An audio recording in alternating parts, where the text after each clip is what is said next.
Komið sæl og velkomin heim í stofu, ég heiti Bryndís Svavarsdóttir. Í dag 30. október 20. sunnudagur eftir þrenningarhátíð. Þema dagsins eru reglur Guðs að lifa í samfélagi hvert við annað. Í lexíunni úr Sálmi 56 lofar Davíð Guð og setur traust sitt á orð hans, því það sé Guð einn sem frelsar sálina. Í pistlinum hvetur Páll okkur til þess að vera skynsöm og skilja hver sé vilji Guðs. Og í Guðspjallinu sem ég ætla að tala út frá er eina dæmisögum Jesú en hún fjallar boð í brúðkaup. Ég hvet ykkur til þess að lesa textana í heild en ég mun aðeins lesa valin vers fyrir utan Guðspjallið. En við skulum byrja þessa stund eins og alltaf á því að signa okkur og við segjum saman í nafni Guðs Föður, Sonar og Heilags Anda. Amen. En heyrum heilagt Guðspjall sem úr Matteus í 22. kafla. Þá tók Jesús enn að segja þeim dæmisögu. Líkt himnaríki og konung einn sem gerði brúðkaup sonar síns. Hann sendi þjóna sína að kalla boðsgestina til brúðkaupsins en þeir vildu ekki koma. Aftur sendi hann aðra þjóna og mælti, segið boðsgestunum, veislu mína hef ég búið, uxum mínum og alifé slátrað, allt tilbúið, komið í brúðkaupið. En brúðkaupsgestirnir skeyttu því ekki. Einn fór á akur sinn, annar til kaupskapar síns, en hinir tóku þjóna hans, misþyrmdu þeim og drápu. Konungur reiddist, sendi út her sinn og lét tortíma þessum morðingjum og brenna borg þeirra. Síðan segir hann við þjóna sína, brúðkaupsveislan tilbúin en boðsgestirnir ekki verðugir. Farið því út á stræti og torg og bjóðið í brúðkaupið hverjum þeim sem þið finnið. Þjónarnir fóru út á vegina og söfnuðu öllum sem þeir fundu, vondum og góðum, svo að brúðkaupssalurinn varð alskipaður gestum. Konungur gekk þá inn til að sjá gestina og leit þar mann sem var ekki búinn brúðkaupsklæðum.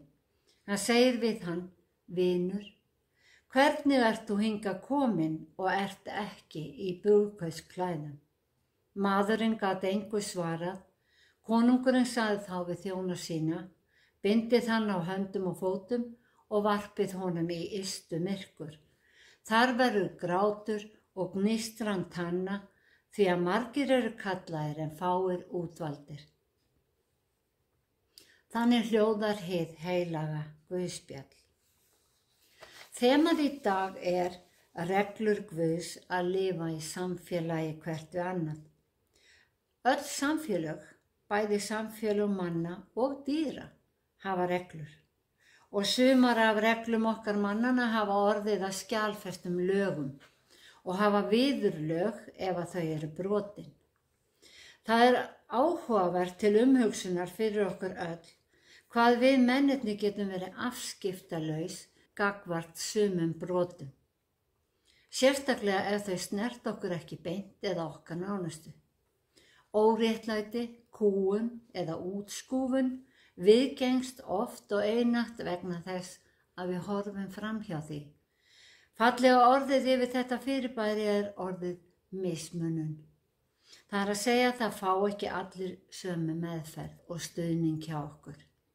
Við vegum, metum og dæmum oft eftir tilfinningum eða jafnvel eftir því sem er okkur í hag. Það er það sem við segjum að sé hluti af mannlegu eðli. Já, það er mannlegt. Við afsökum alla bresti með því að segja þá mannlega og við eigum erfitt með að ímynda okkur veröld þar sem að allir eru sannarlega jafnir.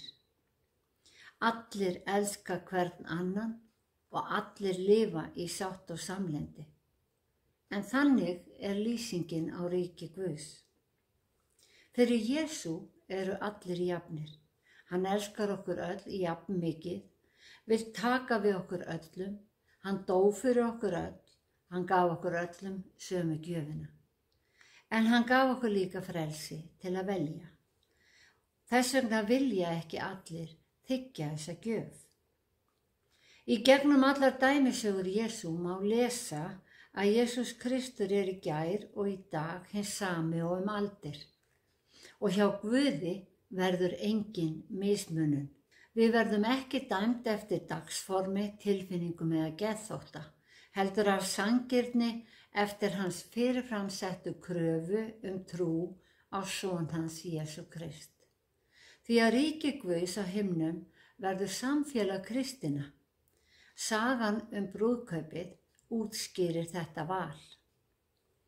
Ég hef áður tekið fyrir dæmisögu sem Jesús sagði, en í þeirri sögu höfðu hinir útvöldu gestir ýmsar afsakanir fyrir að sniðganga boðið í veisluna. Í sögu þessa sunnudags áréttar Jesús enn einu sinni að hinn útvalda þjóð þurfi að taka við honum til að boðskortið í ríki Guðs haldist í gildi. Því að þegar allt kemur til alls aðgöngumiðin einstaklings ákvörðun okkar að fylgja Jesú. Í dæmisögunni líkti Jesús konungi himins við konung sem undirbjó brúðkaup sonar síns. Boðið var í 2 þáttum. Fyrst voru það hinir útvöldu gestir sem þjónar konungs átt að sækja, en þeir vildi ekki koma. Og síðan þegar konungur sendi þjóna sína út aftur, voru gestirnir of uppteknir af lífsbaráttunni til þess að hafa tíma fyrir Guð. Þeir voru á akrinum eða í kaupskap. Guð konungurinn í sögunni og Jesús brúðguminn. Þjónarnir sem áttu að sækja boðsgestina voru spámenn Guðs, sem reyndu af fremsta megni að fá menn til að snúa sér aftur til Guðs. Þegar síðari þjónarnir fara út mætir þeim sama andstaða og var sumum þeirra misþyrmt og þeir drepnir. Konungur reiddist enda á sendiboða að hlotnast sama virðing og ef sá sem sendi þá kæmi sjálfur. Jesús segir síðan að konungurinn hafi tortímt þessum morðingjum og brennt borg þeirra. En besta lýsing á því hvernig það geti gerst að ef Guð hætti að vernda þessa menn og borg þeirra fyrir árásum óvina, gætu óvinirnir náð að yfirbuga þá. Kannski finnast einhverjum þetta vera harkaleg viðbrögð. En af hverju ætti Guð að halda verndarhendi yfir þeim sem hafna honum? Konungurinn í sögunni kemst að þeirri niðurstöðu að boðsgestirnir voru ekki verðugir því þeir höfnuðu boðinu. Eftir að gestalistin grísjaðist vegna afboðana og auðum sætum fjölgaði í veislunni, ákvað konungurinn að bjóða öllum sem vildu þiggja boðið. Þjónarnir fóru út í 3. sinn að safna gestum í veisluna, vondum og góðum eins og það orðað, því að mælikvarðinn á inngöngu hafði breyst. Hann hafði breyst frá hlýðni við verk til sinnaskipta í hjarta. Boðskapurinn sem Jesús var að flytja áheyrendum sínum og merking sögunar svo að þjóð Guðs ekki lengur frátekin og útvalin, því að hans eigið fólk hafnaði honum. En þaðan í frá mun trúin í hjartanu gilda sem boðskort. Núna allir sem trúa á Jesú boðsgestir Guðs. En sagan ekki búin.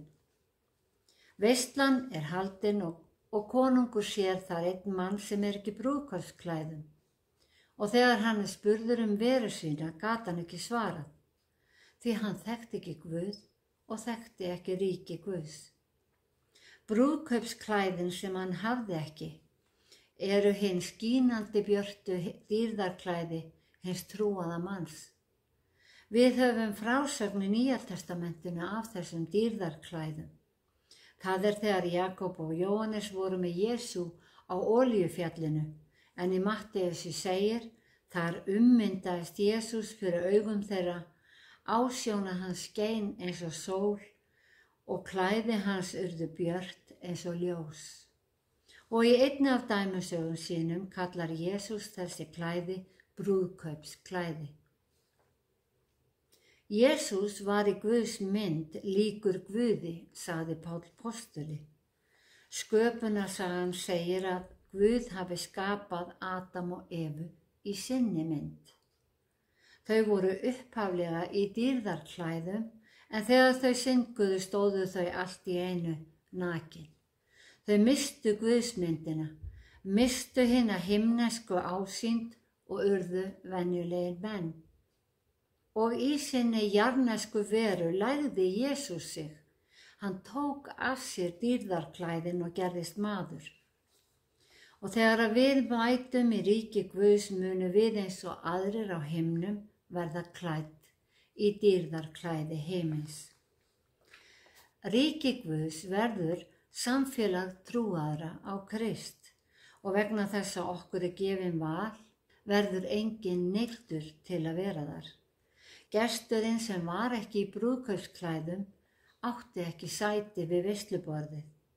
Konungurinn, það er Guð, ávarpaði hann samt sem áður af kærleika og sagði: Vinur, hvernig ert þú hingað kominn og ert ekki í brúðkaupsklæðum?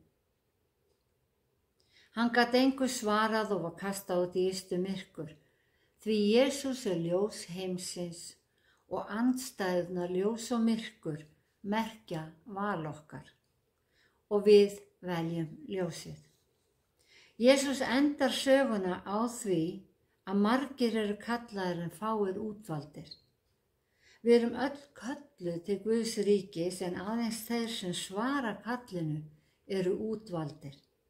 Áherslan í sögunni, hversu sorglegt sem það er að við verðum að velja Krist í þessu lífi.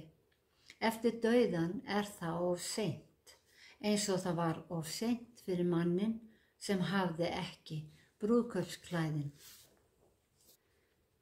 Í lexíunni skrifar sálmaskáldið: Ég treysti Guði, ég óttast ekki. Þú frelsaðir sál mína frá dauða og fætur mína frá hrösun, svo að ég megi ganga fyrir Guði í ljósi lífsins. Já, við lifum í fyrirheiti Guðs og það er von trúaðra að við verðum frelsaðar sálir og fáum að ganga í ljósi Guðs. Í pistlinum segir Páll: Hafið því nákvæma gát á hvernig þið breytið. Verið ekki fávís heldur sem vís.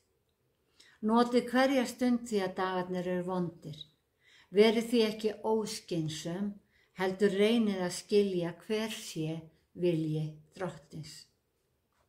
Já, hann skrifaði: verið ekki fávís heldur vís.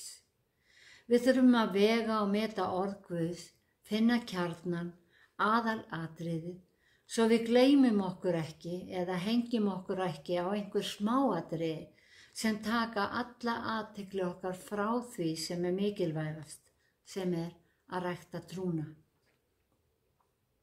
Því að fyrir trúna eigum við sæti í ríki Guðs.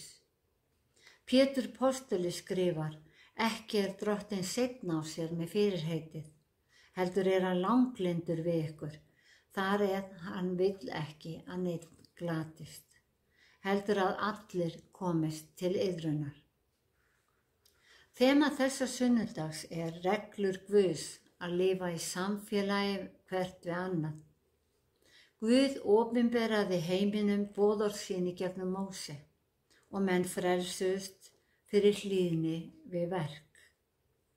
Og margir telja það nægi að vera góð persóna, en enginn er góður nema Guð einn, sagði Jesús. Og hann færði þessa hlýðni við regluverk inn í hjartað í fjallræðinni og hann dró saman boðorðin í tvöfalda kærleiksboðorðið, að elska Guð og náungan, því það er vilji Guðs að enginn glatist. Í þeim boðskap þarf hver að hugsa að bjarga sér sjálfur. Þar gilda ekki sérhagsmunapot því að allir sem vilja komast að. Brúðkaupsklæði bíða allra sem kjósa að klæðast þeim og vilja lifa í samfélagi við Guð. Missum því ekki af þessu tækifæri, svörum kallinu og veljum að fylgja Jesú Kristi. Páll skrifar í pistli dagsins: Sýnum Kristi lotningu. Syngið og lofið Drottin af öllu hjarta og þakkið jafnan Guði Föðurnum fyrir alla hluti í nafni Drottins vors, Jesú Krists. Við eigum allt okkar undir náð Guðs, því fyrir hans náð erum við kölluð til samfélags í ríki Guðs. Drottin blessi þig og varðveiti þig. Drottin láti sína ásjónu lýsa yfir þig og sé þig náðugur. Drottin upplyfti sínu augliti yfir þig og gefi þig frið. Í Jesú nafni. Amen.